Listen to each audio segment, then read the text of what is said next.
entreprise. C'est-à-dire que si elle quitte mon entreprise, elle n'a pas le droit de rester sur le territoire français. D'accord. Et là, je suis en train de faire les démarches pour un Colombien qui travaille chez moi. Ça va être un peu plus compliqué, mais apparemment, avec les nouvelles règles qui ont été faites pour aider les entreprises sous tension, je vais peut-être y arriver. Mais c'est très difficile. Mais je peux, j'ai pas encore parlé. Je voudrais bien rebondir là-dessus parce que c'est assez intéressant. Parce que quand on voit une société comme ça qui est crispée, qui dénonce l'immigration à outrance, qui se bat pour qu'il n'y ait pas d'immigration, il va falloir m'expliquer quand même comment se fait-il qu'il y a un marché de l'emploi aussi florissant en ce moment. Comment se fait-il que ça recrute de partout à des salaires plutôt intéressants qui ont augmenté, des conditions de travail meilleures que les petits boulots que nous, on a pu faire dans notre enfance. Moi, j'ai fait les marchés à 14 ans, en hiver, on nous donnait 10 francs pour la matinée, etc. Et on y allait parce qu'il fallait payer un peu notre argent de poche. On avait besoin d'argent de poche. On a gardé des enfants, etc. On s'est jamais plaint.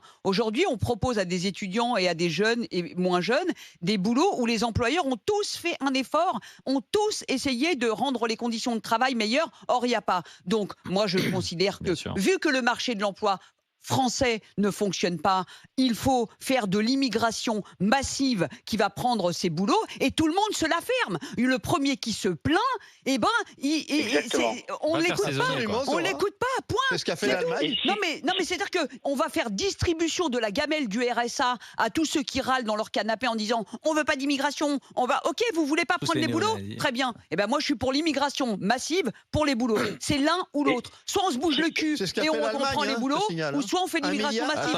Il n'y a pas 50 solutions. Claude, allez-y, Claude. Ça craint. On peut pas pleurer et pas pourvoir les boulots. Allez-y, Claude.